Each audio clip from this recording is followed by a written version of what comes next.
when it melted the entire outer shell, and it made a giant 8-foot block, 4 feet tall lasagna of pizza and plastic. So the worst part about this, okay, like almost everything was safe. Like, it was a very small, it was a strong, small contained fire.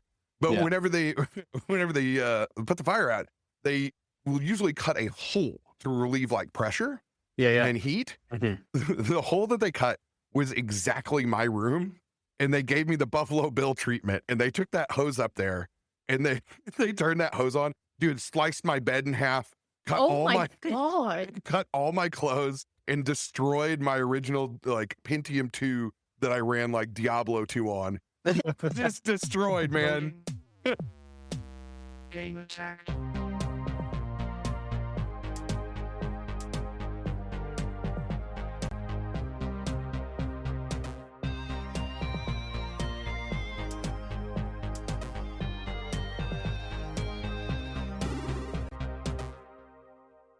Welcome back to Gamertagged. I'm Scardo46. And I'm Martha Maple. And today we're sitting down with the one and only Captain RoBear, bartender, storyteller, and the captain of community tables everywhere. This episode is packed. We talk about Boy Scout origins, Dragon Quest, bar life, and what it means to truly build culture around the table. And for the first time ever, we've got a hollow foil reroll card. That's right, shiny gold and live now at gamertagpodcast.com. You've never seen Captain Energy quite like this. So let's set sail. Here's our conversation with Captain RoBear. Welcome to this episode of Gamertagged. Captain RoBear, thank you for joining us tonight. Great to be here. Oh, yeah. Also with us tonight is Martha Maple. Hello. Okay, she always chose a different route there. And also Rhinoceros. Hello. All right. Welcome, everyone. I'm your host, Scardo46. We're here tonight with Captain RoBear. We're hanging out. We're just jamming, chatting it up. We totally haven't been talking for the last hour and a half. We have not. I literally just met you. Yeah. This is the real start of the episode. This is the real start. Yes, we don't have an hour and a half of recorded content about all kinds of crazy stuff. Captain RoBear, let's talk about you. Not your tag, not your gamer tag, but like what first pulled you into digital spaces or gaming worlds? Elder millennial, 40 years old here, so I've got to ride the wave. I've been there for Yahoo chats, AOL chats, the infamous Jinko Jeans forum chat room. I've been here for it all. Did you wear Jinkos? I didn't. Dude. My mom would never. She would have never paid for that. I was a Levi's red tag, 4 new pairs of jeans at the beginning of school season. I did not get the $40, $50 jeans. No, you should have been cutting grass for the Jinko money. When I was cutting grass, we were saving up for that first NES. Oh, yeah, that's true. Oh, That's true. no, priorities. Yeah, there was priorities. some serious priorities then. So, man, I've got to grow up. It's just a very fortunate thing to be in age appropriate during all of these phases to like learn how to be a digital entity from the beginning.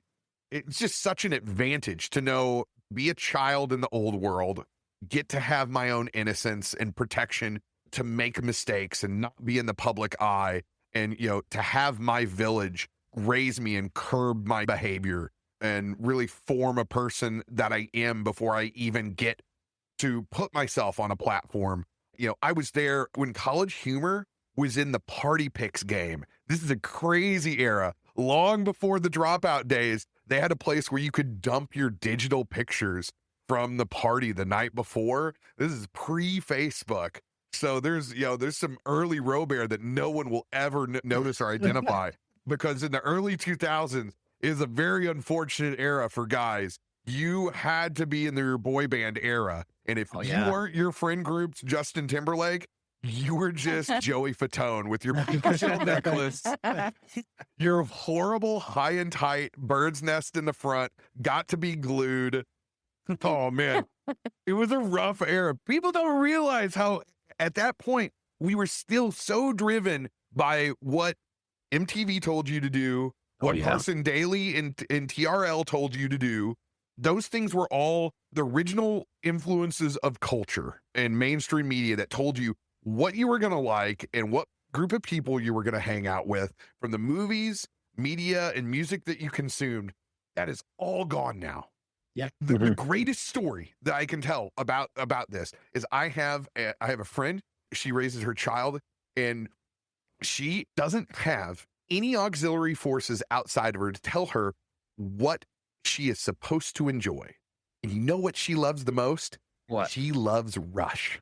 She Oh loves my God. a group of Canadians playing crazy prog rock, and she wants to be a bassist like Geddy Lee because she's just watched the YouTube videos and loves the music, and there's nobody out there to tell her that she shouldn't listen to Rush. I love that, dude. That is beautiful. Back in the 90s, if you wanted to, you had to listen to Queensryche, you had to put on your black leather jacket, you always had the ponytail.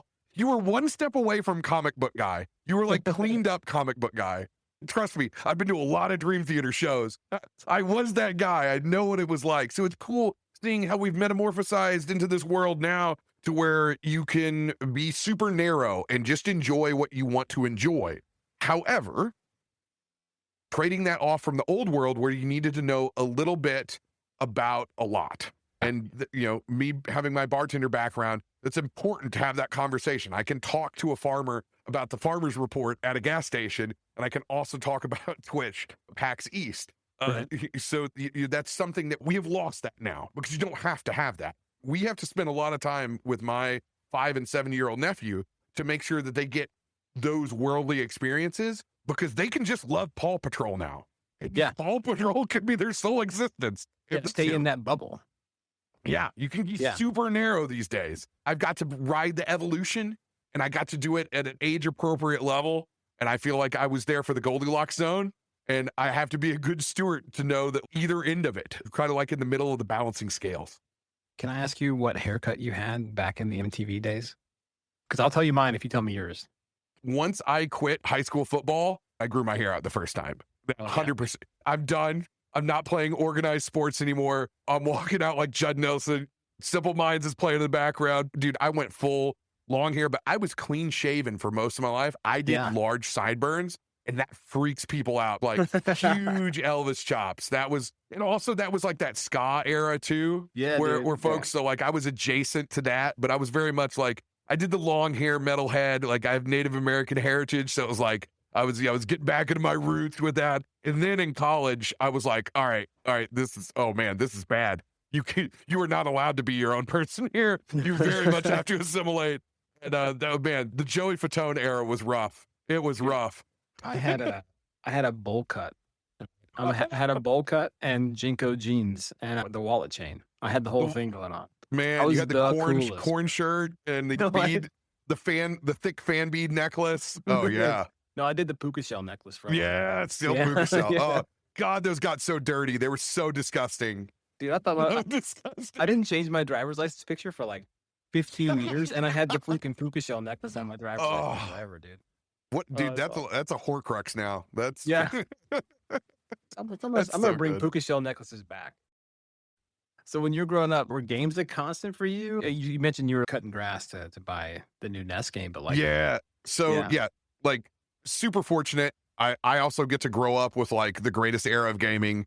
My dad's a huge pinball nerd, so I grew up with a nice full cabinet downstairs, which that's just a luxury to have. What pinball game though? It's an Old Mermaid. Oh yeah. God, I love my dad was a big pinball guy too, man. Yeah. That's so cool. In that era, we had that video rental arcade combo. Ours was called Videos and Cream, which is wild. A wild name to have now. I remember going up and cashing tickets for Pogs. So I had that classic Stranger Things kind of 80s to 90s experience. I was born in 84.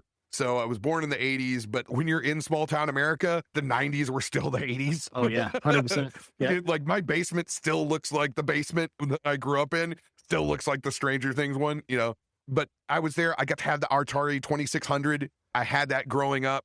So gaming was always there. My brother's 5 years older. So thank God he was always contributing way more in those early years to us getting stuff.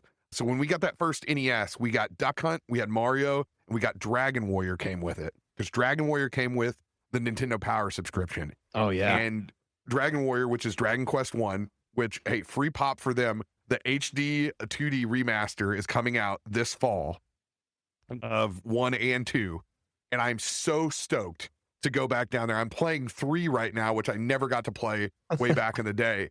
And it's actually canonically before. It's one of those prequel. The 3rd is the prequel. But that game is coming out. That's what got me hook, line, and sinker for turn-based. And that's where I fell in love with JRPGs and forming a party and hunting for loot. Everything stems from that experience. So, I beat Dragon Warrior. This is when I'm going to kindergarten at like half day. So like I'm getting to play for those couple of hours before my brother gets back home. So you got to be all in. And I beat the game before him as a kindergartner. And he was so pissed. Just so livid that his little brother just destroyed this game in my small window. So like that was my first claim to fame. And of course, then I get Final Fantasy 1. You beat it once with a varied party. You start doing crazy combinations of all white mages, all black mages, all thieves, all red mages. And so I go down that JRPG line. I keep getting to grow as a person with each system that comes out. Super Nintendo and the Sega era, but went through all those, and the rest is history as far as electronic gaming. I was going to say, when did the tabletop stuff come into the picture, and what got you pulled into D&D? So when I was in Boy Scouts, the high degree of rainout and just shit weather just absolutely spurns tabletop and storytelling. So there's just a lot of campouts of like, you wanted to have a great nature weekend and your ass is in a tent holding on for dear life while being pelted by nature's worst. So naturally, boys are going to tell scary stories. They're going to do all those kind of like communal things when you're forced to be in a small area. And with having tons of bad weather, me and my troop, we always made a gaming tent where all of us could go and fit. So like you didn't have to go and like crowd one person's tent. So we would always set up like this mega like communal space when we would do it. And so then we would game. And we back then it was AD&D. Did we know any of the rules? Very little. We were trying to play D&D. But living the whole time, Just stories with your boys. Yeah, it's just more of glorified story time. It wasn't until HeroQuest hit. And it's crazy to think, because the new D&D sets that are coming out right now, the Heroes of the Borderlands, looks a lot like HeroQuest because it's pre-gens. They're doing a lot of the deck building with cards, so it's easier for people to like, oh, here's what I have. These are the cards in my hand. That's also influenced with where gaming is at right now. Deck builders are all the rage. Everybody knows that's an easy way for somebody to parse a lot of information. But HeroQuest, man, it's just such an easy way to get in to that style of like dungeon crawling. And that's very much what it is. It's you can RP as little as you want. It is mechanically going through a dungeon with a dungeon master and rolling very simple dice that have skulls or shields on them. We have every HeroQuest that's ever available, including our old OG set. And right now, we're very much doing what we did underneath the tents back in the day. It's more like action figure play for them and talking about, well, what is a wizard and what do they do and what they have. So they're getting that baseline competency right now that's going to pay dividends here in a couple of years when they're like, hey, Uncle Ro, will you run us through HeroQuest? And I'll be like, oh, yeah, buddy. We're so in. They have no idea how good they're about to have it. But yeah, that's where my origin was. So like, we played a ton of HeroQuest in those long upper South Midwestern winters, and it gets cold. You got nothing else to do. We would 100% run through HeroQuest. And like that kind of kept me maintained all the way through high school. I did pick up like a weird D&D like Dragon Quest box that was kind of trying to be HeroQuest, but it was like more advanced. It had a lot of the art from AD&D and second edition and whatnot, but we would always just kind of like take stuff from that and put it into HeroQuest. But there came a point where that just all stopped. Like high school hit, like once you get, your car keys and you take an interest in whatever, things start to go drastically in a different direction. So what became my crutch then was when the release of World of Warcraft. That was my senior year of high school. Oh, dude, you were a WoW player? Oh yeah, BC. Oh, bro. Yeah. What? Okay, I was a vanilla WoW player. What did you play in WoW? What class? Oh, dude, lifetime shaman. Lifetime Oh shaman. man, you have Yeah. such shaman energy, bro. That makes so much sense. Holy crap! Lifetime shaman, man. I love that kind of support. It scratches the itch of my little bit of my native heritage a little Yeah. bit. Oh man, I've gone down That's a rabbit legit, hole, bro. I was a Over there, hunter. but- I was a Oh. hunter for freaking I don't know what did I play like 10 years, and so I was, Yeah. that's all I played was one freaking hunter. It was so good, man. Hey, when you had time to waste, let me tell you what, I would hang out those soul stones and be like, hey, big boys, who needs a healer? What a totally different way of how you play games now. But that once we got that was such a good experience and fulfilled that niche. I didn't need to organize people. And because organizing people became very difficult, because if we were organizing, we were socializing and going to parties and going to different socialization events and developing as a human in a different way. Nowadays, I think we've circled back to that where I think that's a premium experience for people growing up now. And I think they are gathering around a physical table more than what I did during that time. The period of time that I grew up in, that filled the niche. And like, I didn't get back to it until I sat down with 5th edition. If I hadn't tuned in and seen Critical Role at that time, if I hadn't hopped on before that Briarwood arc and was like, you know what? I miss that. I miss telling stories like that in person. And so I hopped on the 5th edition train there. So I went from barely knowing anything about D&D, missed all the Thaco years and 4th edition and all that, was able to ride the wave of a very, very open and easy system, which 5e is, and never look back. Do you remember the first time you DM'd then, and what made you want to DM? That was out of necessity. You didn't know it when you were younger, but like Yeah. taking over those games in HeroQuest, I knew if we wanted to play, I needed to be the DM. I needed to foster that. You had to be your own advocate, and nobody else was going, hey, let's come over and play this. Also, they didn't own the box. I happen to be the lucky kid that owned the box. There's so many factors then that determine whether you become that guy. I was lucky. I had the DNA, the gumption, wanted to play. I want to hype other people up to play. I'm the one that's there during class like, oh, what are you going to play? You going to play Wizard? Are you going to do this? I'm wanting to live in that space in my head. So I'm naturally being the maven trying to drum up the support to go and play. And to this day, that's still the role that I play. I enjoy getting people pumped up and excited to go play something, whether it's D&D or another video game that's out there. So my first experience behind the screen was literally HeroQuest. And I think that's where I really got my DMPC chops, because I was like, dude, I'm still playing. I don't care if I know where all this stuff is. Nobody ever told me that I didn't have to. I knew I knew that how to play without ruining the experience for everybody else. When did you get the captain's hat, man? Was that around the same? I love it. I'm so interested in it. Yeah. So the hat. Okay. This is decades ago now. This is like the first big bachelor party of my friend group. And we're going down to New Orleans and everybody's hyped and whatnot. And they're like, oh man, RoBear, you should rock the captain's hat. I'm like, of course I should. Absolutely. I will 100% do this. And so go out on the town. I mean, there's no easier icebreaker than wearing a captain's hat and looking like a C-store Jason Momoa, Lou Albano. It's the easiest thing. Being Timu Momoa is the easiest thing of my lifetime. It was obviously a huge success. We had a blast. And they're like, well, you got to wear that. You have to wear that during the wedding. And I'm like, oh, of course I am. Duh. I'm 22 years old. So I started wearing the blue blazer, the khakis, the captain's hat.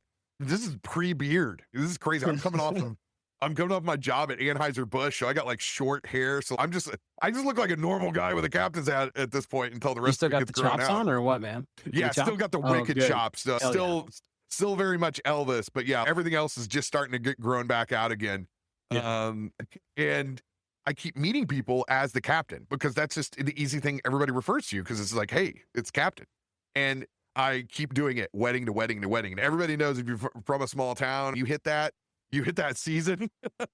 Yeah, it's wedding season, baby. Being a fraternity man and having all these connections in my life and then being in the bar business, you know a lot of people, so you're at a lot of weddings. So just naturally I end up meeting like my state legislators as the captain over the course of time. And like, it's just wild. So that just became a thing. So then they would come back to my bar and they'd be like, hey, where's the captain at? Where's the captain's at? I'm like, I'm going to have to go take this thing off my family's pontoon and I'm going to have to put it in my freaking bar. And so then it just became fused with my forehead. And when it came time to stream, why would I ever even bother trying to take this thing off? At this point, everyone knows me as the captain. There's no sense in trying to knock this branding. So what a lot of people think was like a stream gimmick or something, I'm like, oh no, this is my life. I have to moisturize my forehead consistently. So you were Captain RoBear before you were ever Captain RoBear. Hey, Scardo46 here, taking a quick break for some real talk. We spend a lot of time on this show talking about identity, how it shifts, how we build it, and how sometimes it's the thing that holds us together. I've been there, completely burned out, showing up like everything was fine while I was quietly falling apart. I didn't know how to ask for help. I didn't even know if I was allowed to. But games were there, not just to distract me, but to give me the space to breathe, to just be. That's why mental health matters so much to me, and it's why we're proud to spotlight Take This. They're a nonprofit doing real work to make the gaming world safer, more human, and more sustainable for players, for creators, and for everyone in between. They're behind the AFK rooms at conventions. They publish resources on burnout, community health, studio culture, and they actually get it. One of the coolest things they're doing right now is the Accelerate program. It's a 6-month mentorship experience for early career creatives in games and mental health. You get paired up with industry pros, dive into workshops, and connect with the whole community of folks trying to build something better. Season 2 is about to kick off, and it's such a smart, supportive way to level up, not just professionally, but personally too. So if you're listening to this and you've been trying to figure out where you fit in the industry or how to keep going, start here. Visit takethis.org or head straight to takethis.org/donate to support the work they're doing. We're so grateful to Take This for being part of this with us. And now, back to this episode of Gamertagged. Yeah, 100%. Yeah. So when it comes down to the username, I would say I was Captain Rob, because people were still just saying Captain Rob or the captain. And that was a good distinction, because when you're Captain Rob, people really want to call you Captain Bob. And I'm not a Bob. I'm not a Bob, and I'm not a Bert. Or they want to say Captain Ron. And so it's just super easy to pass by that. Yeah, I was either RoBear or I was Rob, because I had a lot of friends that already call me RoBear. I'm a big dude, easy to align with the bear. I wear the Witcher necklace, the House of the Bear, because I love the heavy armor boys. I ain't got time to roll away. Fun thing though, with the branding at the very beginning, I was like, should I put a bear paw up on this captain's hat? And I was like, I looked at it and go, something internally was like, my spidey sense was going off. And I go, no, I cannot do this, because that is the sign of bears in the bear community. Yeah. And it was always like, about- my inner leather daddy was trying to tell me, was like, no, this is, I can't represent this community. That's not me. My inner leather daddy is such a great sentence. Inner leather daddy is, I mean, I want to change my gamer tag to that. I'm going to give you guys a killer story right now of Awesome. inner leather daddy. Let's do it. that involves my first bear experience. And this channel's back into high school and being an old school metalhead. I'm taking a friend to their first Kill Switch Engage show. Okay. Awesome. They've always wanted to go, but they've been scared of the crowd. And I'm like, hey, you stick with me. I'm going to be on the outside of wherever the pit is. I'm going to be protecting people like I always do. I was like, don't worry. You'll be with me. I'll make sure that everybody gets up. If you get pushed around, whatnot, you'll be fine. You'll enjoy the music. So I booked a show up in Chicago, and the location of the venue happens to be named the Bottom Lounge. Okay. Not thinking anything other than the fact that this is in the basement of the building. We take our tickets to the Bottom Lounge, and we show up that night in Chicago. And, both of us young bearded males happen to walk in to, not only do we walk into a bear bar, but we happen to walk in right when Adam D, the guitarist, is up on stage and goes, "Is everybody here ready for Bear Week?"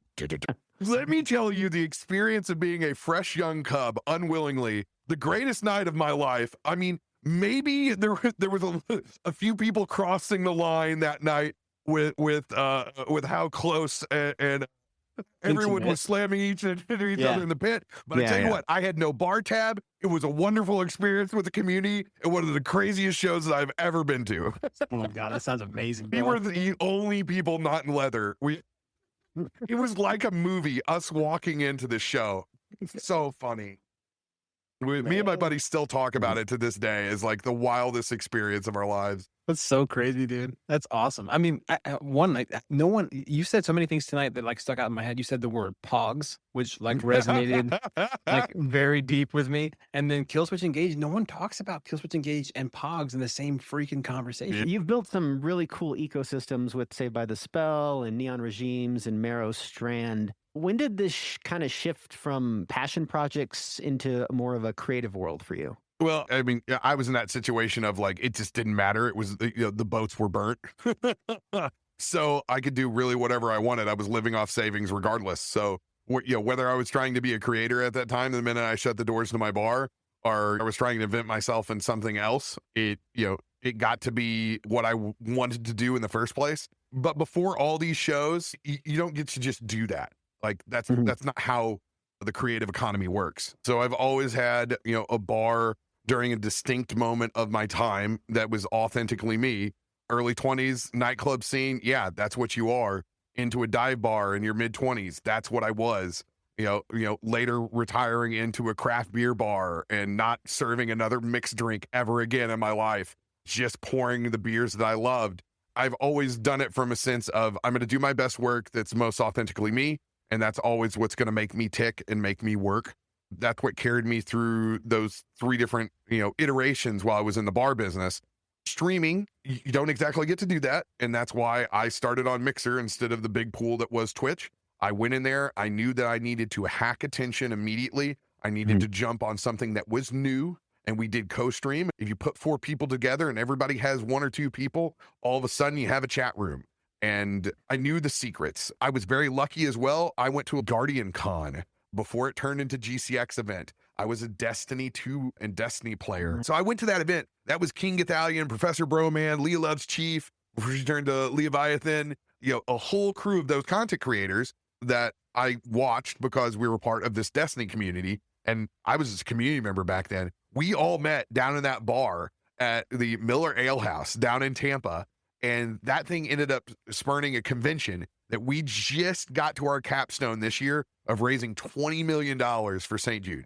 Wow, it's freaking awesome, dude. Which is a wild path to go. But these first people I met, my first industry friend, Nelstar, who worked in software sales at the time, ended up becoming a dev, working for Square Enix, working for 505 Games and Remedy. That's where I met all my first peers. So when my goose got cooked, I did have some mentorship to lean on and send a few people messages and be like, what do the economics look like?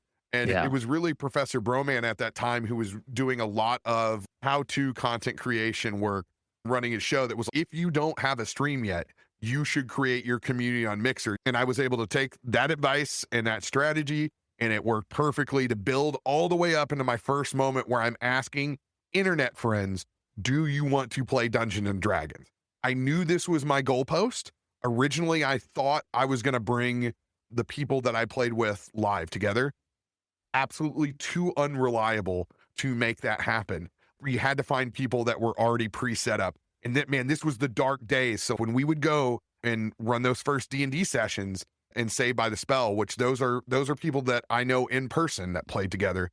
We had Voice Meter Banana and Blue Yeti Snowballs and some of the worst of the worst stuff to deal with for people that don't know how to run a setup. Then we have the 7 layers of hell of background noise that don't have crisp on Discord. We don't even have Discord yet. We're talking Skype calls, but once you build that momentum, then it was like, okay, we're going to add a second, and you got to keep meeting people and people that want to play. And that's where I was able to steamroll. And eventually I got to that point where I did not have to play a video game or be in some of those niches, because man, that is a brutal thing to do, to have to play one game every day, the same thing. You're going to drive yourself insane, but you have to almost do it to start your content creation journey. Otherwise, you're just not going to be seen. Love your freaking story about like reinventing yourself, like after your career and running the bars and then taking all of those experiences all the way back to freaking Boy Scouts where you started. That is such a wild, cool story. And now you live this life that you built for yourself around playing D&D on the internet with your friends. That's so cool, dude. Very blessed. So your style of storytelling, you've lived it, right? Was that intentional from the start, that emotional type of cinematic style that you go into, or is that something you grew into? It's just me. I'm already, my public persona is already turned up to 11 because that's all I've ever done. That's what I do. Well, if people haven't talked to you before, like one-on-one, you're a super big empath. Like you're reading the room 24/7 on people's energy.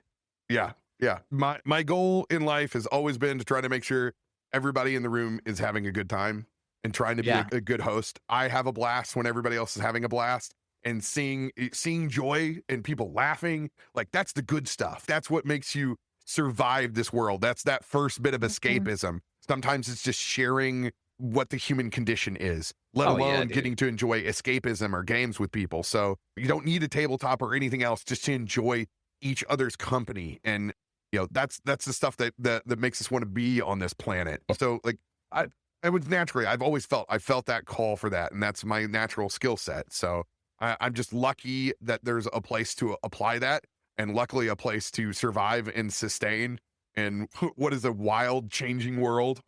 Well, we were talking about it earlier, and you were talking about, hey man, these are just my skills. They're turned up to 11, but I really understand myself. And I think when you're describing that, that's probably why people feel like your tables are dope and that they really want to come back to those tables. When you have someone join your table or they're in your space or they're on your stream, what is it that you're trying to get them to take away with them? Like, what do you want them to walk away with? I'm trying to get them invested as much into the players in their table as they're invested in their character. Yeah. Once the table truly loves each other, you don't have to be friends before that. It literally can be that experience that bonds everyone together. It galvanizes you as a party. A lot of times it's that first emotional moment. It can be that first time when everybody is just laughing so hard they can barely breathe. It can come at a varying degree of moments, but you can become very, very fast friends. And that is just the good stuff. That is always the goal. Well, I said this to you before we started, in the hour and a half that we recorded before, but it's leadership, dude. Your point about galvanizing and your point about the table coming together, and love is what powers everything. I think about the same thing, right? If people believe in each other, they believe in what they're trying to do, and they're all looking the same direction, there's nothing that a group of human beings can't accomplish. When human beings are off, it's because they're looking in different directions and they don't know how to talk to each other. And so creating 100%. A space where people can do that is so cool, bro. That's just building a culture where people can just thrive, you know? And I'll be honest, people see the successes. They don't remember when I made a mistake and didn't do my safety tools, due diligence with friends that I knew. And I accidentally dropped some spiders out of nowhere on a friend I didn't know was arachnophobic. It just never came up. And this was really before everybody was going through session 0 with a fine-tooth comb. And it just didn't dawn on me to check on my own friend that I knew. And obviously it's easy pivot. You just remove it. You get your own version of the red card. You pivot, you're off of it. But I don't ever forget that experience. And I talk about it with my friend all the time. That cut me to my soul, that I didn't take the time to do my due diligence with my own good friends. You don't forget that. And those are the times that a lot of people don't see or they don't remember, but we're like everybody else. I have learned the hard lessons. Yeah. And some of it comes with being 40 years old and being around the block. The more you have experienced life, the better storyteller you are and the better you're going to be at this stuff and more prepared. Totally agree. But I think the other thing, what you just talked about is, and I think this is true, what makes good leaders are leaders who are willing to be introspective. And while I'm talking about leadership in this conversation, when you're at a table or in your community, you're leading that. And there's an expectation that you're holding for yourself. Cultivating a community that can say they're sorry and that they love each other.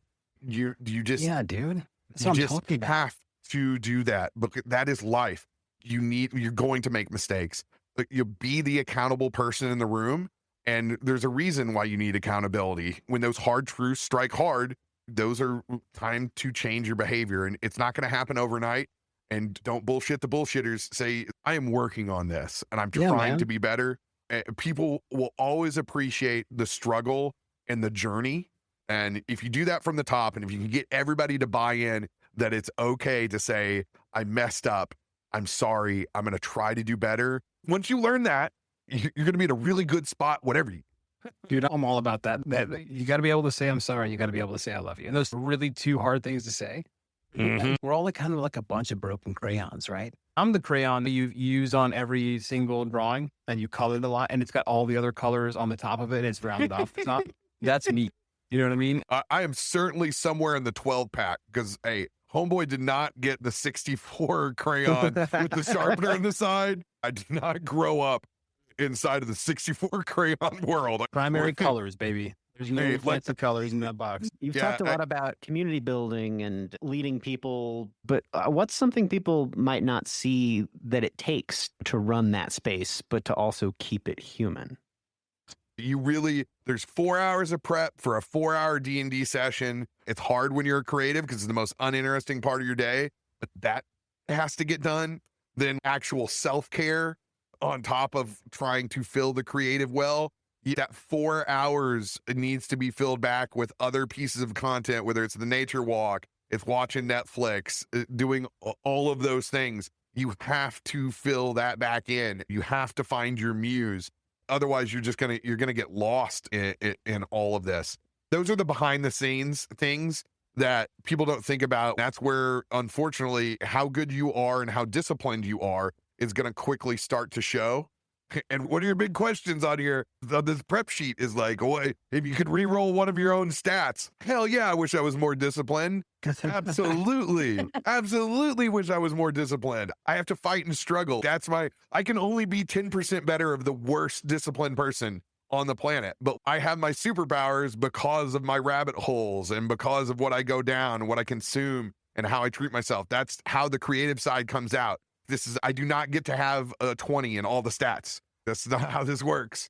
Those are things you have to fight and struggle with, and you have to pre-plan and really understand what you're capable of and what you're not. You learn you're going to have to trust people in this life, and you have to figure out how you're going to trust. I went from having 30 people on a staff to nobody, back to myself again. It was like, hey, there is no one to delegate to. There is nothing. You are on 24/7 until you grow to a certain size to have your own team. This is how it's going to be. And it's going back to square one, which is a wild feeling. But man, there's so much behind the scenes that you have to do within a day. If you just don't start budgeting out your time, you're going to collapse and start, unfortunately, hating yourself for not getting stuff done when you're just not capable of getting all of that stuff done. You're just going to have to pick what you're able to do and settle for that. And that's okay. And you need to get comfortable with it. And you need to understand that that's your best. Bro, I'm going to give you like a 3-part question because you already talked about the stat that you're like, hey man, it can't all be 20s. But where do you see the identity of Captain RoBear heading? And what's next in that next version of you? And which stat stays locked at 20 always? Oh, I mean, charisma isn't just hard locked at 20. I've spent my 40 years in this life being an ENFP and making sure that is the most important part of my business. So making friends is the easy part. I think this is a great, what's in store for Captain RoBear? I have never run merch. Really? Never run merch ever? 0. Here's the deal. As a small business owner, I cannot stand the quality of dropship. Yep. And I cannot do that to people. And I don't know why it's acceptable on the internet. And I think it is an absolute travesty that people accept that quality and charge those kind of prices to their community for what they're providing. If you're charging somebody $25, $30 for a shirt, that thing better be a lifer, okay? Especially in this economy when money is short. Because I know I am not capable of running an online business and stuffing envelopes when I'm over here reading about UFOs at 3 o'clock in the morning. I can't do that. I know that's not in my skill set to get done. And I know I have to hire a team to get that done. I'm doing it to RoBear's level. Is it neurotic? Am I leaving money on the table? 100%. Is it 100% authentically me? You bet your ass. There's a certain quality and expectation you have for whatever you put your name on or how you're approaching it. Could you just drop merch? Sure. But like, that's not what you're about. You know what I mean? 100% since the pandemic. I went from, I'm probably going to retire in a couple of years to $500,000 in debt. So all my assets were zero. I went from building my little, what was my egg, to zero. The minute you hit that and realize that you truly don't have any control, you immediately no longer worship the dollar, and your only currency in this life is time. And I don't work 16-hour days anymore. I eat family meals with my nephews on Friday nights. We watch wrestling together and get rowdy with two little boys, things I would have never done if I was still in the bar industry. Time is your most important currency, and you just don't understand it until you're old enough. And if you do get an understanding when you're younger, the more powerful you will be, because you are the only person that is in charge of that currency, and nobody can take that piece away from you. You have to maximize it for what you can. Time is the only currency that you have. You invest time in certain things, and certain things aren't worth the time. Every day can be the next day that you reinvent yourself. And Dude, you have to live that way. Your freaking story is so awesome, bro. All right. You know that we do a segment on this show called ReRoll, right? Yeah. Okay. And we envision, right? What does a person's persona look like? Now you do this all the time. You invent lots of characters. So I'm going to flip it on you and say, let's talk about Captain RoBear. You know what I mean? What does the scene look like? What's the world look like? And what's the opening shot when Captain RoBear appears? So I get to do this all the time. So it's not like a super crazy out of body experience for me. Oh, yeah, So I know. I run a family of dwarves, the Barley family.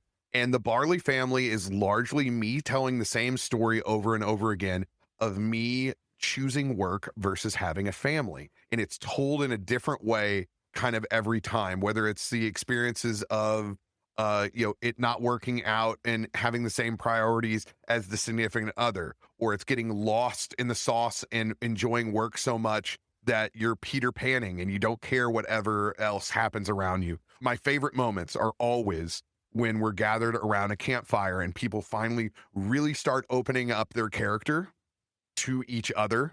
So when we're at camp, we're talking about what's not only in the first Dutch oven, but what's on the auxiliary. So we're talking about doing hardcore pork chops in gravy, simmering over here on the side, grilling in and deep frying, getting that good crust before they go into the gravy. And we have like a side cobbler with just that perfect crust on top from the good berries that we've loaded it up. So not only is it a dessert, but it's life sustaining and giving us HP back. So we're merging worlds. And man, when we were in lockdown, the thing I missed the most was eating with my friends. So, dude, our food RP just got out of control. Us talking about all the things that we wanted to sit down and enjoy, that human experience that is enjoying a meal with each other. We go hard in the paint. So hard, we've actually started to make our own little subclass called Sandwich Mancer. Sandwich Master? My boy is a huge just sandwich foodie. So he's going down the trek of enjoying different sandwiches of the realm. And eventually he's going to become the Iron Chef, the sandwich master as well. But we do that and we basically flavor it in with a little hero feast. So like the party's getting a good bonus. I'm rewarding the cool RP of him having prepped like what kind of cool sandwich he's going to talk about. He's a New Yorker, so he has an endless amount of deli concoctions from his local that are just off the chain. It's bringing hospitality into my D&D. Oh my God, I love it, dude. So what does Captain RoBear have with him? I'm always playing at kind of this like hybrid of a druid cleric bard. So it's basically like I have the storytelling and the lore from the bard. I have my support heavy armor, classic dwarven shield cleric, where I can be like the off tank and help support and heal the party. And then there's my druidic background. My family are actually arborists. They came over here from Germany and they were the nurserymen. And so that's what I grew up with in my life, always being around, trees and nature. So I had that hard connection to the earth and whatnot. So like I blend those worlds together along with my Native American heritage. That kind of all comes together in one amalgamation. So I'm always like a cleric of Shantae is a big one for me. So I'm able to tap into the things that I love. Oktoberfest, the big fall festivals, the fair time, the food. I'm always got like a little, usually some sort of like mini keg or fermentation vessel because I'm trying to do fun things with Goodberry. I like a shield and a mace or a shield and an axe kind of guy. Always have been. Those are the things I like being prepared. I'm a little jack of all trades to assist. and facilitate. Man, that is a beautiful, wild scene that you've painted. Holy crap. So is there like a certain aura that Captain RoBear has besides being like jovial, energetic, right? But like, Yeah. I don't know, man. It's Is there laughter, like man. It's always, that's where you're going to hear me even before you see me. And it's tough yeah. because I am easy to see across the convention floor. But you will hear me before you even see me. No doubt. I have a crazy idea. We have been capturing notes about you throughout the podcast, right? Because we have ReRoll. And in ReRoll, what we do is we take the key personality traits, preferred roles in gameplay, favorite genres and worlds, signature style or vibe, and visual inspiration, and we jam that into a bot. And we say, what the hell will this create from a visual standpoint? Okay. And so what happens is put all this into our bot, and then we'll read to you all the personality traits we've captured. But we roll the first roll, and then you get 2 re-rolls to change anything you want. What do you think? You think we should try it? Let's go. Hey, all roads lead to Tom Bombadil, but I'm here for it. All right. We're friends. We're best friends. Huzzah.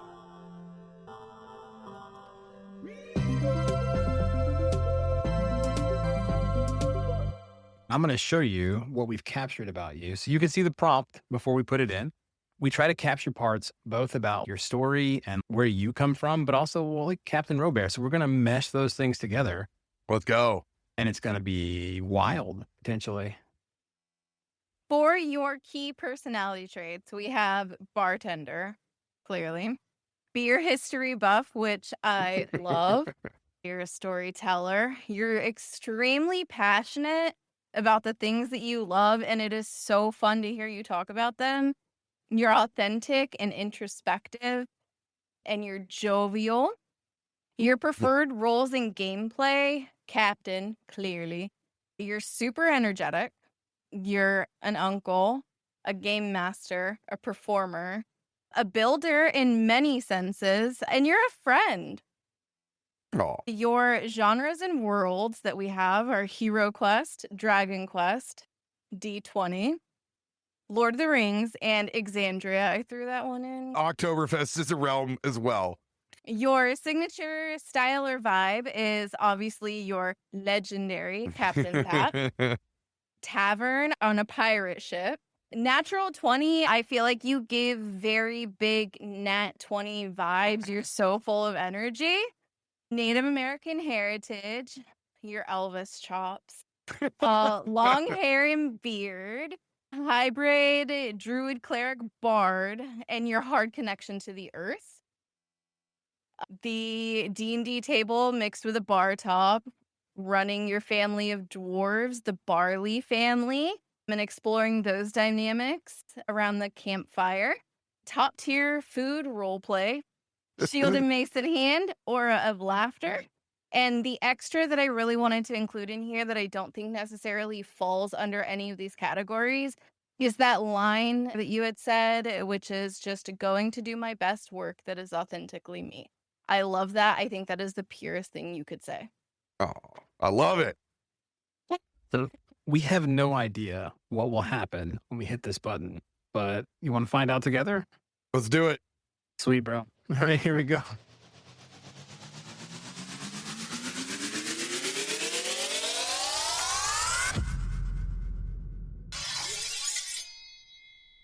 Oh, magic card. I love it. The art style's so different than the other ones we've had. So love the it. rules are you can change anything you want about this, but it's all chance because it's all chance that it doesn't come back the same way it is right now. No, it's too But- good. There's no Yeah. reroll. You send it. 10 out of 10. Yeah, 10 out our of 10. reroll- Our reroll bot is like a gin. So sometimes it'll do nice things for you. And sometimes it'll say, oh, that's what you asked for? That's not what we're doing. In my experience, you gain something and you lose something. Love So- that you love it. I love it. You love it too, man. That's great, man. I love that. All right, let's see. It's going to generate a backstory. You're the jovial bard captain. We're going to say the jovial legendary captain. Man, making me a legendary card off the bat. So Really? much It's power. a hollow card, I think. That's totally a hollow. For sure. We got to talk to Sushi about making this one a hollow card. So ale in one Uh-oh. hand, shield in the other. He commands the room with laughter, lore, and legendary tales of the sea. That's so good. Awesome, Do you- man. I think the most important thing that I want to know here is, do you feel seen? I mean, I don't know if I can feel any more seen.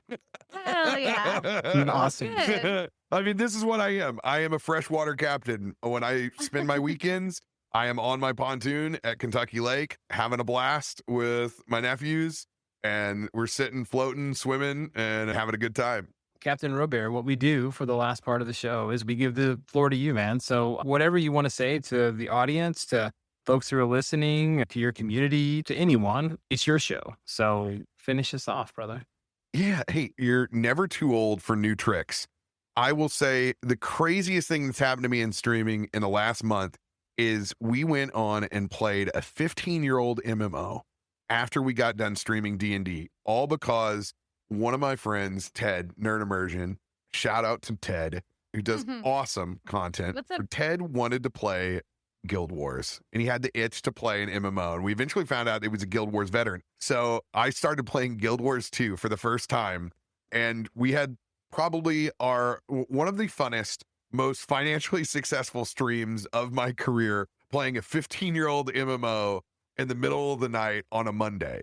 You Hell yeah, never dude. know when these things are going to happen, and they just line up and tick all the boxes. But when they do, the formula is still the same.